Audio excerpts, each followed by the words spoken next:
محتरम हजरात, सबसे पहली चीज़ जो अल्लाह के यहाँ बहुत ही ज़्यादा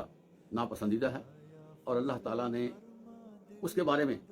वाज़ेह तौर पर डिक्लेरेशन दी हुई है कि जो बंदा ये काम करेगा उसके लिए फिर तबाही तबाही है, उसके लिए आग ही आग है और वो कभी भी कामयाब नहीं होगा। सबसे पहली बात, अगर अल्लाह पर यकीन है, अल्लाह पर एतकाद है, अल्लाह की सारी ताकतों को माना जाता है, तो फिर अल्लाह ताला फरमाते हैं मेरे साथ किसी को टच ना करो, मेरे साथ किसी को लिंक ना करो, मुझे इंडिपेंडेंटली मानो और सारे मामलात मेरे अपने हैं, सारे इख्तियारात मेरे अपने हैं, कोई मेरे साथ साजी नहीं है, कोई मेरे साथ पार्टनर नहीं है, कोई मेरे साथ लिंक वाला नहीं।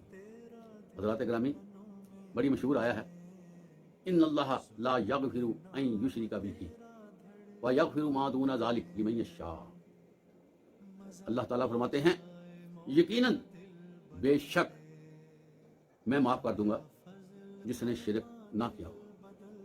और शिरक के बारे में ये वादा कर दिया कि मैं मुशरिक को माफ नहीं करूंगा। हज़रात गिरामी, ये एक आयत इतनी सख्त आयत है कि इसके बारे में हमें हम वक्त गौर करते रहना चाहिए और इसको सीखना चाहिए, और कोई भी अमल करते वक्त इस आयत को मद्देनजर रखना चाहिए कि अल्लाह ताला फरमाते हैं कि बेशक मैं शिरक को माफ करने वाला नहीं हूँ।